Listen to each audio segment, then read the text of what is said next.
Welcome to all the classic car enthusiasts. Sorry I had to make a part 2, but I had so much footage that I couldn't get it all in one video. It would have been like 30 minutes long, and nobody's going to watch that. To be honest, I find 10 minutes is probably the max. You know, people want to watch something, even if they, even that may be quite long.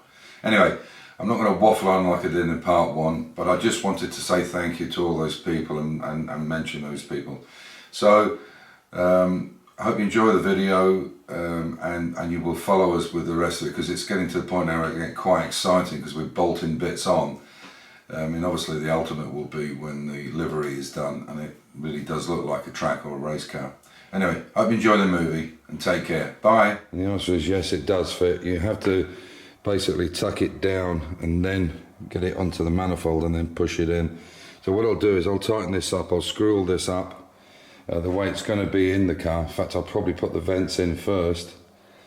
So the idea, like I said, I don't know if I have said, but what we want to do is put the car together totally, make sure everything's bolted in the way it has to be, wiring looms, switches, whatever, make sure everything works. Then we will take the car apart and then put it onto the rotisserie to paint it. And I know that might sound a bit extreme, but basically when you think about it, apart from taking a few brake lines off, it's easy enough to take the whole subframe off with the engine, drive shafts, the whole lot in a wanna, and we just wheel it out. And the same with the back one. We'll just drop them down, take them out. I mean, a little bit of interior, not very much, just the steering shafts, the seats. And what we will probably do with this safety devices roll cage is just tilt it forward and mask it out when we paint the inside at the back, and then move it back when we're painting the front bit. We'll just make sure it's masked out. So, and as I say, this was the idea behind this, was that you can just pull this cover off and get to this ITG foam, because if you get, obviously, any dust you get in, especially a high-powered engine, any dust that these Webers they suck fuel and air like there's no tomorrow.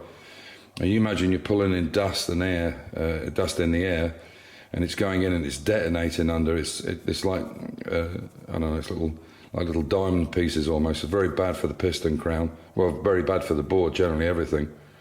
So because they glow, white hot, and they can do quite a lot of damage. So keeping the dust out is pretty important. I know a lot of people run around with these completely open, and maybe there's just not enough dust on the road, but I guarantee you it's not a good thing to have.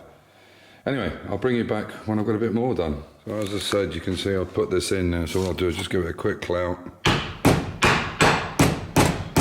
It doesn't need much, just to put a little edge on it, and I'll open it up, and this should fit on so much better.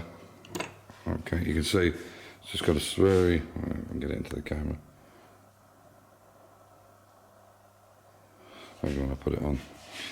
It's only a little bit, but it should be enough. Again, trying to do something with one hand doesn't really work, so again I'll bring you back. So I've managed to get the manifold back on. It's only on with a couple of the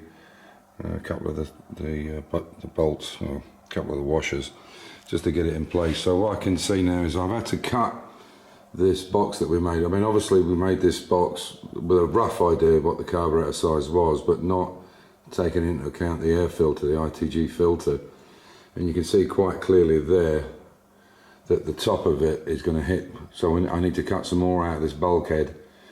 And then what I'll do then is raise each side. If I come down a bit, maybe you can see it better there. Yeah. So you can see there, what I'll do is I'll push this up, I'll take more out of it and then add a piece to it so it's more circular when it goes in. It's not a problem, it's a very strange anomaly this. It's not a problem once this is in place, but you can't get this in place without putting this in place first. And the Weber, is that too far in? There we go. That's better.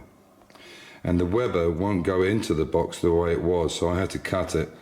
So what I need to do now is to modify it so that I can get this filter on and off, and I can get this manifold on and off whenever I want without trying to manipulate the bulkhead. But you could see the screw's not even in there, but you could see how difficult that would be to put that on to do anything with the air filter. It would be very difficult to get off. I think the idea is you're supposed to run it around the side, but with this thing it clips on the bottom, and that would be extremely hard to put on from the outside, from the engine bay side.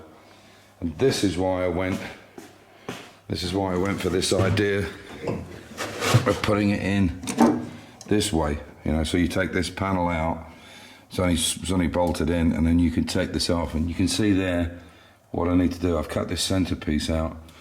I can bring that up there, but I need to cut a bit more here for this. So you can see I can't get it in, and I could do it with a screwdriver probably, but I don't want to be doing that. I want to be able to turn it with my fingers. So I'll cut that piece out now and make it fit. This is the downside of making stuff before you have the items, you know.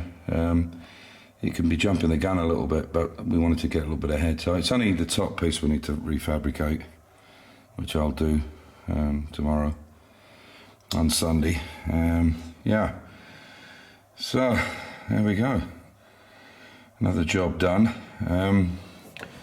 Obviously on Monday I need to go around and get some bits and pieces of this. Finding a fan belt is going to be an issue, because what I've got is this Breeze alternator, which is like a Breeze, I suppose.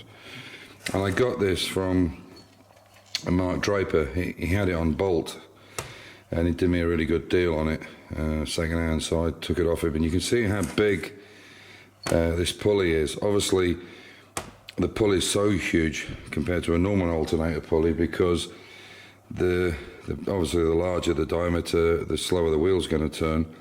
But you can imagine at 7,000 RPM, whatever, 6,000 RPM, how quick this would be turning. So that's why they put such a big pulley on it.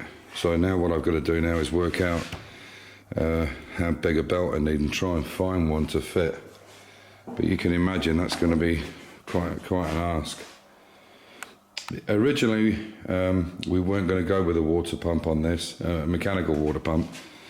This one here, what we were going to do was put an electric water pump on it, but you know, we went to a budget of around 22,000 euros, which is about what, 18.5 grand or whatever it is, and we wanted to stick to that the first year. And the kit alone is around 7 or 8, or maybe nearly 1,000 euros anyway. So we decided against it for this year. We'll try it out. When we got the car running, we got it running nicely. There's no problems with overheating, we won't bother. And if we do, and we want to do longer runs, I don't know, Nürburgring, whatever, then we'll buy a kit. But we want to run it for a year and see what we think, and we're happy with the power and this, that, and the next thing, and the handling. So that's the story so far. So I'm going to wrap this video up for this. I'm going to put it up tonight. It's Saturday night. I will do some filming on Sunday and Monday, and I'll probably put up one in the middle of next week, because on Sunday I want to take out the XK chassis. So that's where we're up to on that one. Yeah, I want to take out the XK chassis. Oh, tripping over things. This one here on Sunday. I just want to take it up and down the road a few times, just make sure everything's good. We've got a temporary fuel tank on it. Batteries there. Start it off the key, and just run it, because this has what they call a T5 box in it, a Tremac T5. The original gearbox, which I've obviously kept, is a 4-speed with an electric overdrive on it, which is very rare to get them, especially with a switch type. There is one that has a handle, and then there's one that has a switch for overdrive, like a solenoid. But I do intend to keep the head on this is from an E-type. That's why it's got the triple carbs on it. So this would be an S specification car. It's actually an SE, then it's a numbered SE car, but the specs are S spec. And that's why we went for this 5-speed box. So yeah, I'll give it a run tomorrow, but I will film it, but you won't see it till the end of next week. So on that note, thanks for dropping in and a look. I hope you're enjoying watching this car go together. we've got a few things to sort out. There's the racing fuel tank in the back. Another, again, I got that from Mark Draper. I actually got quite a bit of stuff from him, and I thank him for that because he did me some really good deals. So there you go. As usual, stay safe, keep the faith, and enjoy your hobby. Bye.